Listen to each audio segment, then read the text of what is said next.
Hi, how are you? Good, how are you? I am well, thank you. Are you missing Mike, okay? Not at all.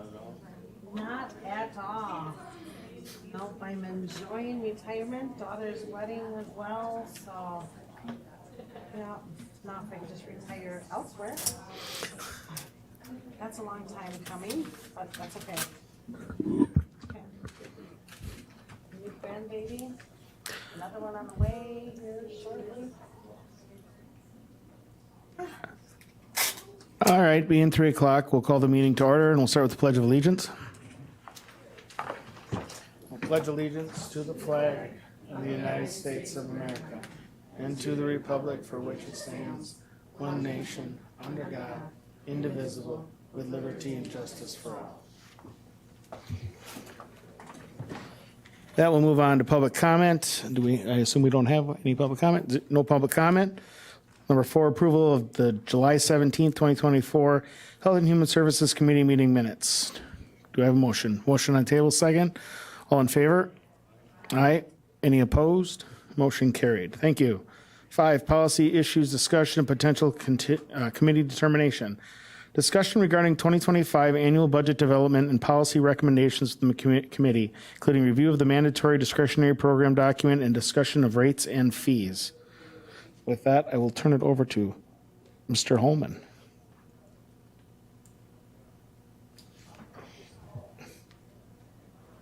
So as I understand it, this agenda item is sort of standing on all committee agendas moving forward and is a space for you to present any ideas or thoughts you have as far as programs and services within department, questions you have about how things are done today, or anything along those lines that would impact the budget planning for 2025.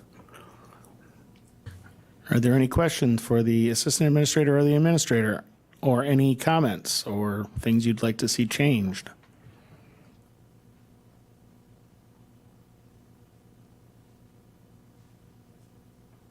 Well, that was easy.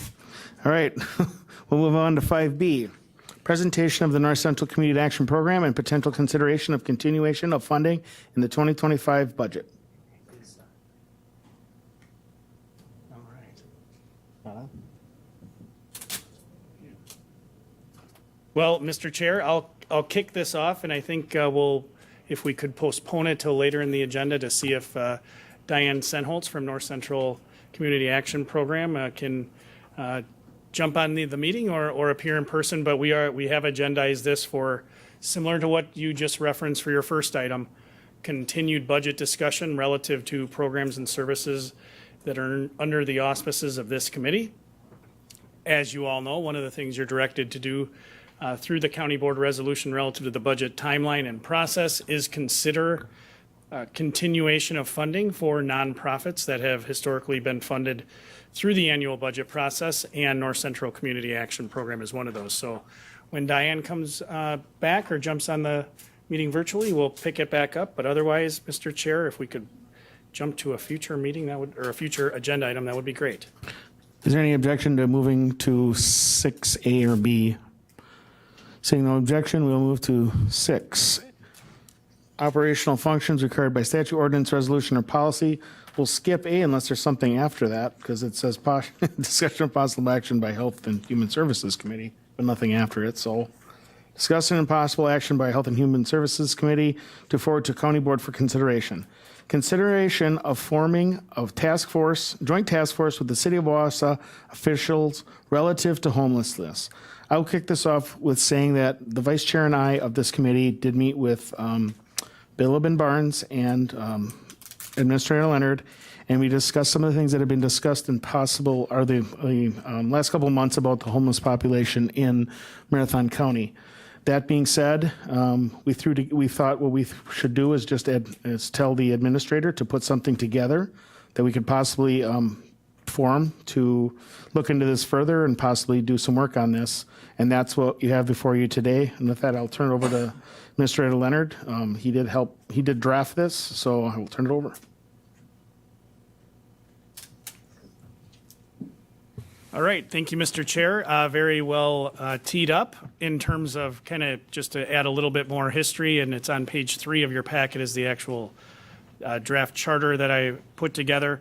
I know a number of you have, I've spoken with a number of you about the presentation that I recently gave to the Wausau City Council a couple of weeks ago on the topic of homelessness, and specifically, there was a request from the council president just for me to attend and give a brief overview of some of the things that Marathon County government is doing through the adopted budget that you have all provided relative to the challenges with the homeless community and homelessness and housing instability in general. So just generally speaking, I think the presentation was well received. It is recorded if you are looking to pass the time. It's on the City of Wausau linked YouTube page. From that discussion, and in fact, before that discussion, I've had some conversations with Mayor Dinny, as well as Chair Boots referenced, Wausau Police Chief Barnes and others certainly on the county staff side about the potential value of a joint City of Wausau and Marathon County task force. So based on that meeting then that was held with the chair of this committee, the vice chair, the sheriff and police chief, and myself, again, I was asked to just put fingers to keyboard and put some thoughts down based on those conversations, and I did that. I want to put a caveat out here.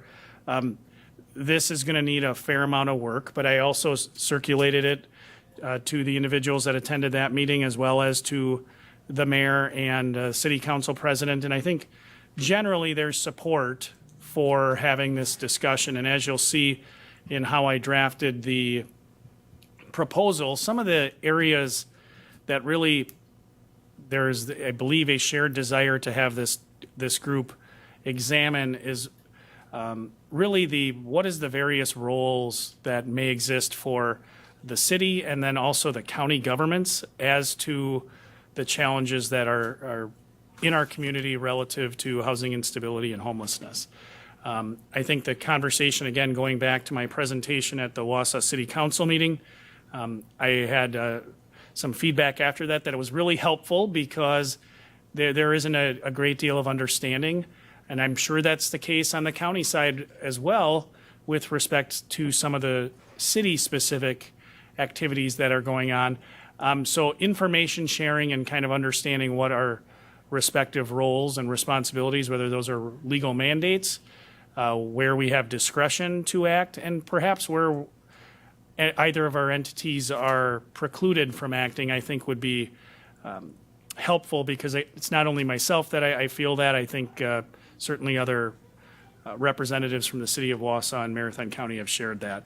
So you'll see I've broken it down into some policy recommendations, short, intermediate, and long-term areas. And again, there's going to need to be some work with respect to those specific goals. I know one thing that the City of Wausau has expressed, representatives, I should say, from the City of Wausau, is that they've expressed some desire to better understand the potential roles for other municipalities, particularly those surrounding the City of Wausau that have, and understandably so, transported individuals that have housing instability issues to the city to access services.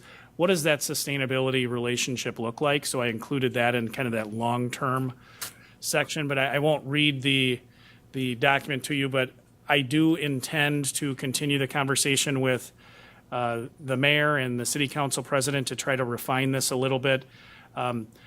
Already after drafting it and sending it to Clerk Trueblood and her team to include in the packet, I've already kind of second-guessed myself relative to the leadership section. I think it would be important, and I'll discuss this with the mayor and city council president, that if this is a local government task force, it should be chaired or perhaps even co-chaired by representatives of local government, as opposed to, and this isn't disparaging in any way, but it should be the elected officials as opposed to perhaps a local nonprofit representative or an advocate of a particular population. So that's a bit of background on the charter itself. I'd certainly defer to Chair Boots and Vice Chair Arstead to add additional information. If there is support from this committee to move forward, my suggestion, I guess, would be to make a formal motion to direct me to work with the mayor and city council president to refine the charter and bring it back to you next month to make sure we're all on the same page with kind of the composition, also the activities we're seeking the task force to do, and then the specific goals and objectives they would have. I'd like to just add, so I think the one thing that we came to the conclusion, and Jennifer, you can add if you disagree or agree. It started out the meeting like, what was WASA's ask, and moved to what is Marathon County's role? That's kind of where we went with that. And I know, like, Supervisor Cavelli talked to me before the meeting.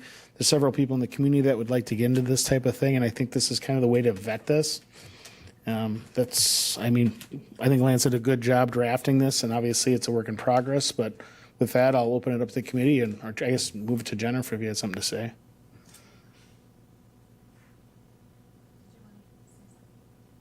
Sure. Okay. Unless you have something before I do. Okay.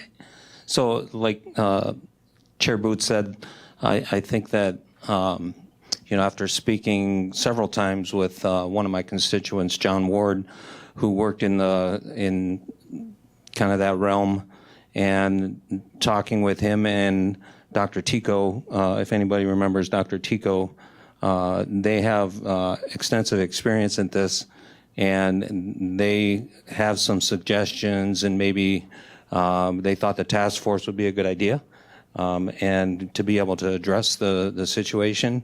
I think that some of the things that we miss are instead of using law enforcement, using our mental health professionals as a resource to be able to address the homelessness. And if anybody's driven just down Grand Avenue here, you can see it every night, right, with the folks that want to use the shelter at night. So we do know it's a growing concern. So I think that as far as the composition of the task force goes, we might want to look at, I know we have mental health and substance abuse treatment providers in there, but also some of the retired personnel as well, because I believe both of those gentlemen are retired right now. So, we might want to word that just a little bit differently to add some other folks as well. So thank you.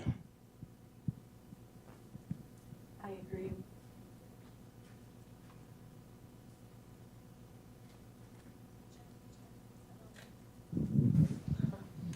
Thank you. The meeting was that we did have was excellent. I felt like I walked out of there, felt like we've really accomplished something and we're moving forward. I'd really like to make a motion to have it move forward and have Lance work on this. I just think it's a great idea. I like your idea, and we should move it forward. So I make a motion. Motion on the floor. Is there a second? Second. All right. Any further discussion? Still can leave it open for discussion if anyone would like to chime in.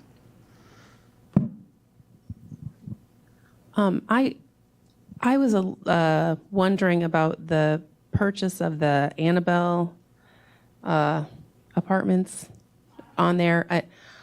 I just wanted to know like where the money is coming from, because I have been having budget stuff every single meeting we have, and knowing that a lot of our own people that we support are going to need budget advance, their budget's going to go up. It's not going down. Just kind of where we are with that. And I get the committee would have to think that through also, but just that would definitely be somewhere in there that how is it going to pay for itself? And there's a lot of examples of how not to do it out there where people, where communities have bought apartments and then put the homeless people in those, or the unhoused people in those shelters, and then it has not worked out the way that everyone thought it would. They didn't then move out and get their own house, or, some people still had the same problems that they had outside of the shelter in the shelter. So that was my concern. So you want, okay, well, we did talk about this at length, why this is on here, and Lance will allude to why we looked at that. So in short, the answer of where would the money come from is TBD, to be determined. The first question really was, and this was prompted by Chief Barnes, and I've also had a similar conversation with the mayor about those apartments are currently utilized by Bridge Street Mission, and Bridge Street Mission, as you may know, is moving into another facility and in the process of renovating that, and has been trying to divest itself of those Annabelle apartments. The thought process there is, and you're absolutely right, there would need to be a funding plan, a sustainability plan, and who would operate it. Those are all very valid questions. The concern that was expressed to me and why I included it here, it's not my judgment of concern. It was, again, a concern expressed by city representatives that I certainly don't know enough to disagree with, is that should the city and county examine, and the thought was that they should examine whether or not it makes sufficient sense to preserve that asset before it's sold and utilized for some other purpose. Right now, it's very well suited for that purpose of it. I wouldn't classify it as a shelter as much as a space that's well suited for transitional living, which to your point is an important piece on that spectrum of emergency shelter to sustainable individual housing. Transitional is somewhere in the middle, and you can have a lot of instances where there's conditions upon that housing being conferred on someone and expectations of them. But the short answer was put it on the list for that committee to talk about, or that task force to talk about, to come back to the respective city and county and provide a recommendation. But the bigger question of how would we pay for it, and then the largest question of who would operate it, those would be, I think they would take longer to determine. More questions, comments, concerns? All right, with that, we have a motion for Administrator Leonard to take this to the city and get further information to bring back to this committee. All in favor signify by saying aye. Aye. Any opposed? Motion carried. All right, thank you.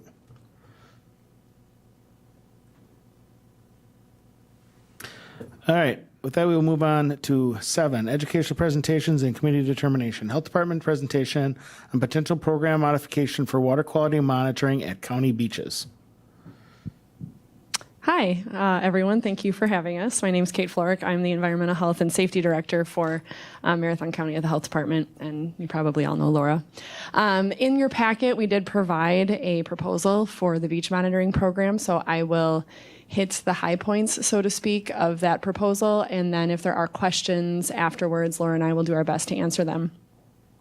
So the importance of this program is we know that if you swim in bacteriologically polluted waters, you can have a whole host of health problems that are either through ingestion of the water, inhalation, or body contact. These problems are anything from a sore throat, respiratory, eye, skin, ear infections, to more serious things like meningitis or hepatitis. We do feel that beach monitoring for bacteriological contamination does align with other programs within the state of Wisconsin, other things that we're doing here at the county, as well as the county's mission, by providing education and information about water quality and safety to the public. Importantly, what are we testing for? The test that we would be running would be for E. coli, and that would be done at the Marathon County Water Health, or the water lab at the Health Department. Currently, we know that there is no testing that's being done consistently at our beaches, or really at all. And we know that it has not happened, at least according to the DNR. When I called them, they have no historical information of Marathon County doing any water quality testing. In the packet, I did provide a snapshot of a map for all of the inland beaches, as well as the Great Lake beach testing that does occur. So again, this is something that happens quite a bit throughout the state, and then at other county health departments are also doing this work. So our proposal to the county is that we would consider doing beach testing at 5 of the 6 county parks. One of them doesn't really have a swimming area, so we wouldn't test the water there. Those testing areas are listed in your proposal. And this really builds from a pilot that the Conservation Planning and Zoning Department is doing right now through a grant that they received only at the Big O Plain. And that grant really encompasses a lot of other things that doesn't involve us at the health department, but one piece of it is doing this bacteriological water testing so that we can inform beachgoers if that water is potentially bacteriologically safe or unsafe. So if we went forward, we can use this pilot test this year, which is in the process of being started. We would start next year. So testing would run from Memorial Day through Labor Day. It would be weekly unless there was a heavy rain. That's based on best practices. So it's about 19 visits per year. And like I said, the 5 parks are listed there. Staffing would be through the Marathon County Health Department for both the sampling as well as the testing. The budget is pretty minimal. Our ongoing costs we anticipate to be around $5,500, and that's really for staff time, mileage, and the bottles and the testing supplies that we have to actually run the tests. From a communication standpoint, that plan is in progress, but we do know that things that we would obviously have to have would be signage at the beach and then training not only for our staff at the health department, but also with our partners at the parks department, because they would be the ones that would be that front line. If a beach is posted as having a moderate risk or a high risk, people would want to know what that means. We would also look at what kind of press releases we would do at the start of the season, potentially social media types of outreach, and then how we would utilize the county website, more than likely with like a QR code on those signs. So if people wanted to learn more generally about what water quality means and how it affects their health, or if they wanted to see current or historical results from those tests, they could go to that particular website to find out more. And that, I think, is the highlights. If anyone has questions, I can certainly do my best to answer them or hand it off to Laura. Any questions? Go ahead, Ron. Thank you. I think that's an important test that should be done. Is there any statistics on health issues that we've seen around Marathon County due to folks going to the beaches and getting sick or anything like that? Well, I've been in this position for a little over a year and a half with a 3-month maternity leave. But we did have, not related to bacteriological quality, but due to blue-green algae. So even having these signs that are not about blue-green algae, we will have more information at beaches about, other potential contaminants. I don't know that people necessarily always think about getting sick from when they were at the beach. They might think that their respiratory thing is related to something else. I do have some data that I can share with you related to those bacteria counts, those colony-forming units that we'd be looking for E. coli, and what the average illness rate is per 1,000 people. So I do know that, if that's helpful. But in terms of, in my short tenure, being called at the health department because of it, it's not common.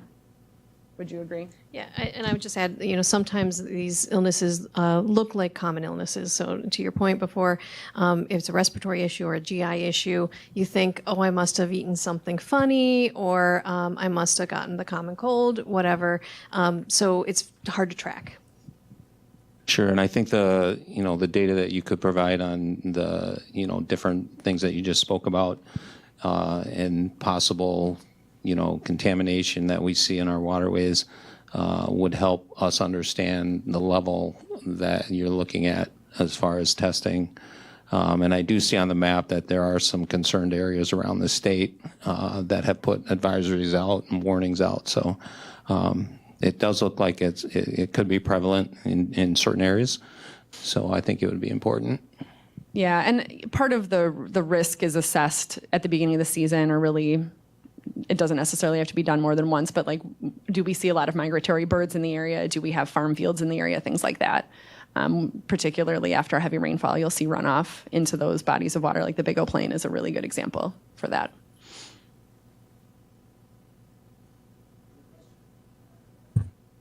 Further questions?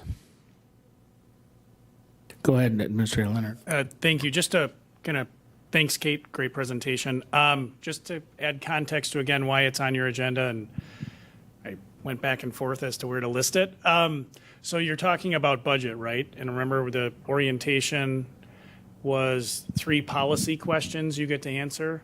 We don't do this right now, other than, as Kate said, right? We're starting this pilot this year with conservation planning and zoning, which part of that pilot, which was approved through a budget amendment, you got money to put in aerators at the Eau Plaine, was to do this testing just at the Eau Plaine. So the proposal before you is essentially a discussion about, do you want to expand the service, whether, so that's what new services or a level of service you want to provide at those other beaches that Kate talked about. So this would provide direction, should you support this being built into the 2025 annual budget.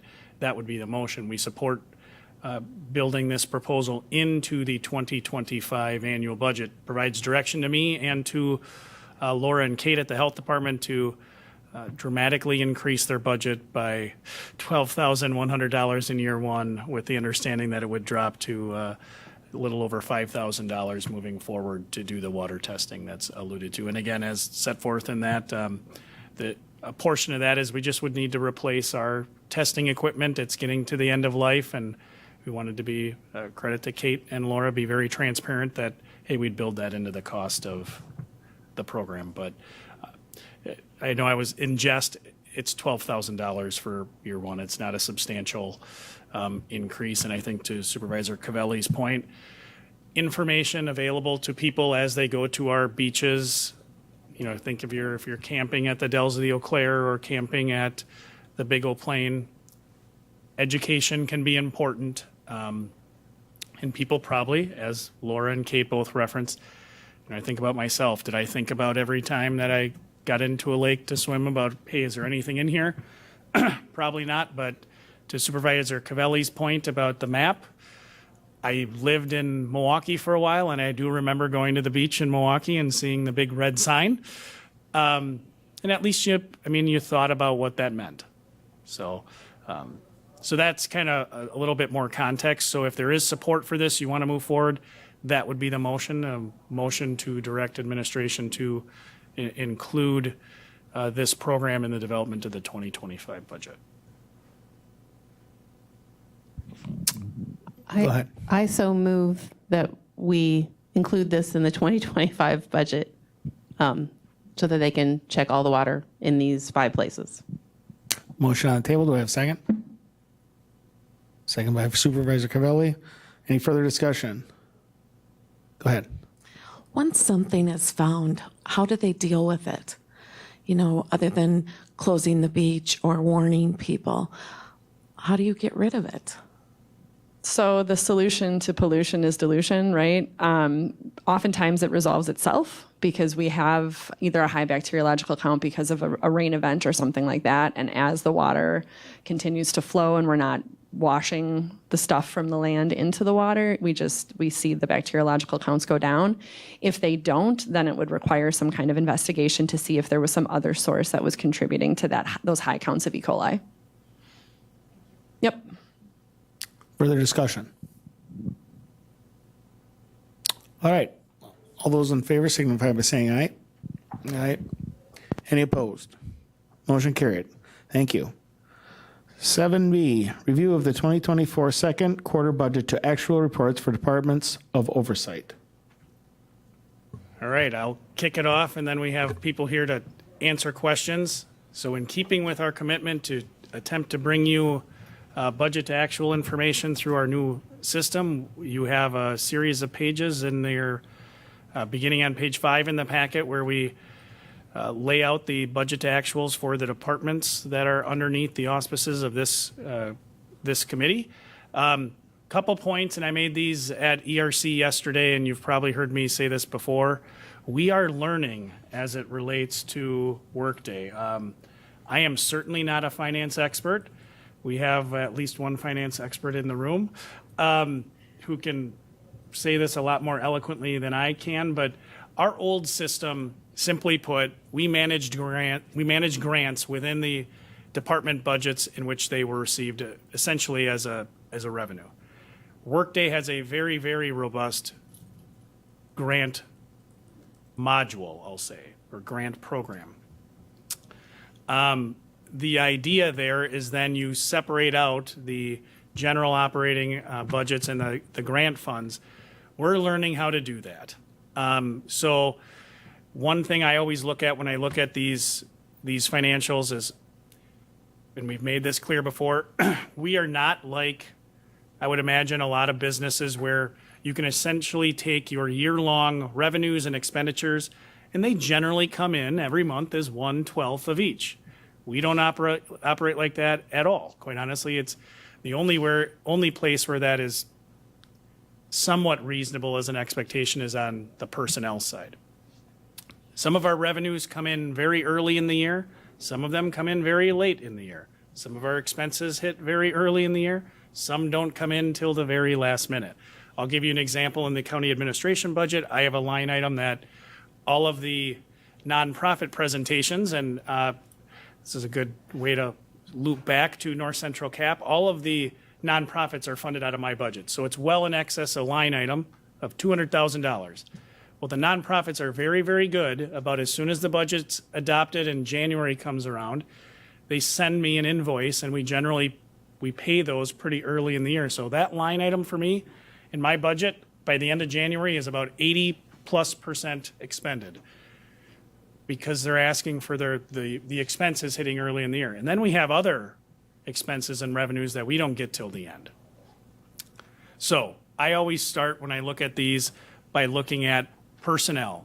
And when you look at personnel and I'll just start with social services and then I'll explain a little bit about, will allay any fears you may have. You'd look at this line here where it says, oh, there's 77% of the way through the budgeted personnel expense, and we're only halfway through the year. That seems problematic. And if that were the only page in the presentation, you would be 100% spot on. But remember what I said when we're learning about how to code things within the department budget and also the departmental grant fund. If you go to the second page, the social services grant fund, you'll see, oh, they're only 25 or just shy of 26% through the year. And actually these numbers in terms of expense on the grant side are bigger than the page before. So the 25% is the more important percent it's got more weight than the 77. When you blend those things together, and if you have specific questions, I'm sure Colleen and Krista can answer them, but it gets you right back to where you'd expect, which is in that 40-ish, 42, I see Krista telling me, 42% expended range. And why is 42% good? Well, payroll, think about your experience, right? You have a job. You don't get paid on the Friday for the work you did that Friday or the work you did the preceding weeks. You have a lag, right? So we have a little bit of a lag as well. So you want to be, even though you're 50% through the year, you want to be a little less than 50% through your budget. So that is the overall caveat to what I said before. We have some mapping things to work through. Some other examples, you'll see it again. The personnel budgets with social services are a good example, but it's indicative of what you'll see throughout their budgets of where we need to blend these reports.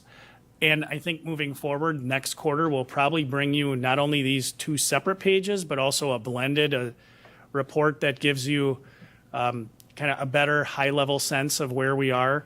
And I know Krista and Colleen have put that together. It's not available in the packet because we just kind of thought of this as we were looking at these and trying to anticipate what questions or concerns you might have. But we'll put that in for the third quarter budget to actual. From my perspective, and in talking with Krista and Colleen as it relates to social services, I don't think there's anything that is overly concerning about where we are. I shouldn't even say overly. I'm not concerned about anywhere where our budget is set up in a way that, hey, we need to be concerned from a fiscal standpoint, a budgetary standpoint.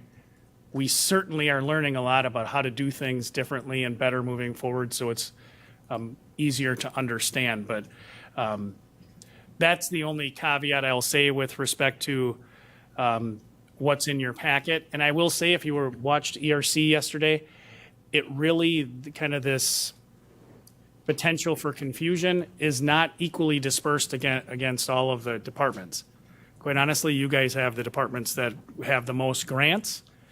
That's where the most concern is if you're looking at these separately and not understanding how they fit together. But in talking with the new finance director, Sam Fensky, and Colleen and Christo, we're going to think about doing this differently. But we're happy to answer any questions you guys might have about budgets or programs. Again, this also goes back to the budget discussion.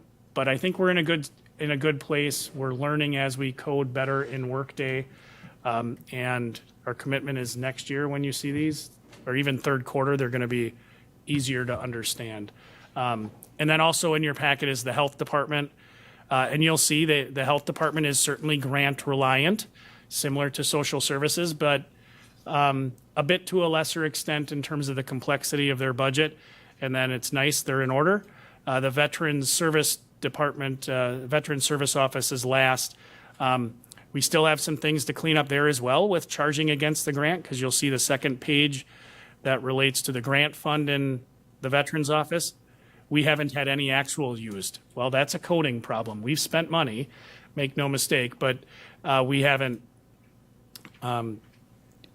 figured out how best to code those things. But even there, you'll see the Veterans Service Department, much less grant reliant. They do get a grant, but it's a smaller amount compared to the county levy allocation, and they're right around that 50% area. So if you include the veteran service grant of $35,000 into that $240,000 of the original budget, we're probably right back in that 42-ish% realm. So overall, things are progressing, I think, very well. Our system is, again, a much more robust system, and we're learning as we go. I would say with grants, for example, when we set this up in 2023, our consultant gave us direction how to set up grants. We followed that direction. Then when we got to the audit, for those of you that are on HR Finance, I see Chair Robinson here from HR Finance. We had numerous audit updates, and Christy was saying we essentially have to redo all the grant entries because the new consultant member, who is from the same company that told us to do it the way they told us to do it, said, no, you did it. You need to do it differently. So we had to redo all the grants for 2023 in all of our departments, which was no small lift. Well, we know we need to fix them for 24 now as well. So that's kind of, again, that bit of background. That's a lot of information that I don't know if it's overly helpful, but if you do have specific questions about departmental budgets or programs, happy, Mr. Chair, to answer them.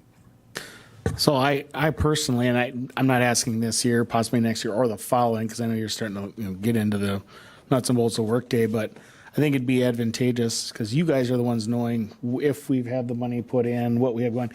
If we could do it, because you have your original budget actuals and the budget used or percentage after they're saying on target or ahead of the game, off target, you know what I'm saying? Are we on target or things like that? Because we don't know what's been taken in, obviously, or what you know what I mean?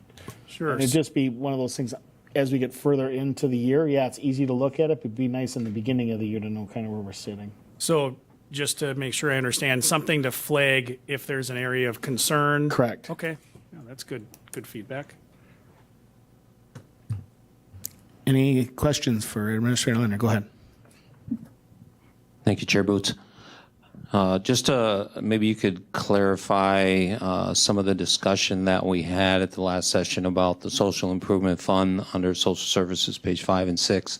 I know that there's a section in there called Special Services for $6 million on page 5, and then on page 6, it looks like a negative $5.5 million. Can you explain what those are? I'm going to kick that over to Colleen because I figured you guys were going to ask that, and this is my non-accounting professional answer. It was an accounting exercise to make sure the grant fund balanced with the operating fund. If there's more detail needed from that, certainly Colleen can answer that. But to your preceding question about the Social Improvement Fund balance, the audit is actually due to be completed and formally submitted today. That is the deadline. We have an audit report that will be delivered to HR Finance and Property. I believe the date for that is August 7th. And at that meeting, we do intend, we hope to be able to provide the calculation that I think you're getting to, which is the reserve fund balance. But on the specific question of hey, what exactly does special services mean and why is it on there, I'll let our very talented financial professional from Social Services, Colleen, answer that. Thank you, Lance. You actually did pretty well there with that explanation. It was basically a last-minute effort to balance the two funds because we didn't know what we didn't know last year when we were doing the budget and adaptive. So in order just to get the two funds to balance, we had to do a quick in and out to get it to be that point. Most of that washes out between the two funds. It was easier, more expedient to do it in one line item than to go back and spend hours doing it to each individual budget line item between the two funds. So there's a small amount of actual budgeted services in that category, but most of it is just a wash between the two funds. Go ahead.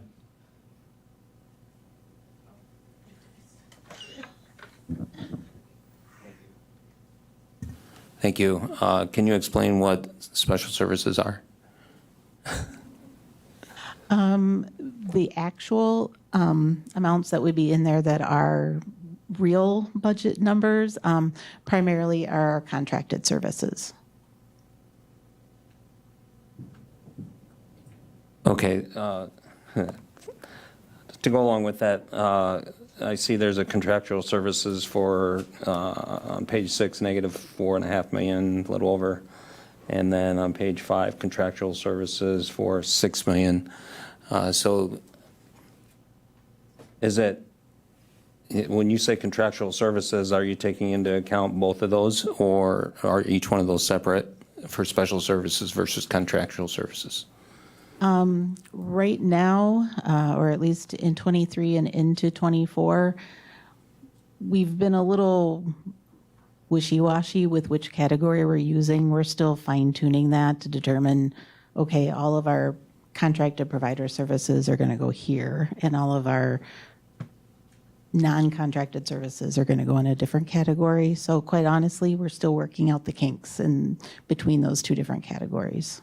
Okay, thank you. If we could get some clarification, maybe for next month or something. Sure. That would be good. Thank you.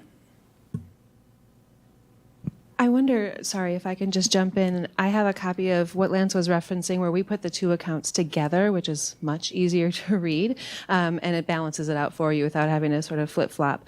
But just on the form that I have that we'll supply in the third quarter, just so that you have maybe a little bit more peace of mind, sort of the budget for contractual services across the board is about 1.5, and our actuals to date are a little less than 450. And so we're at about 29.5% expended in that area. So that's just what it looks like together, which is more helpful because separately they look really wonky. Welcome. Anything else?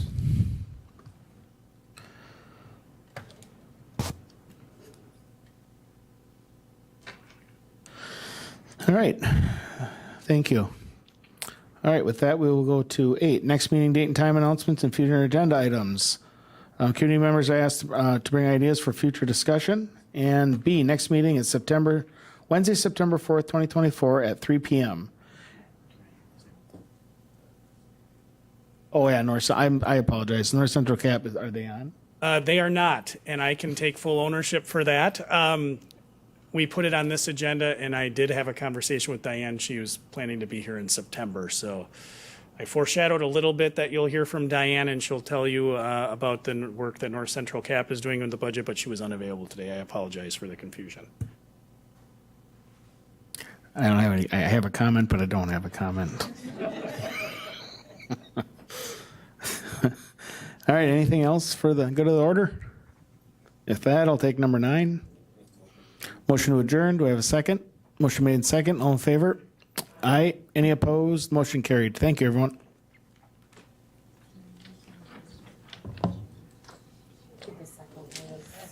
Jennifer.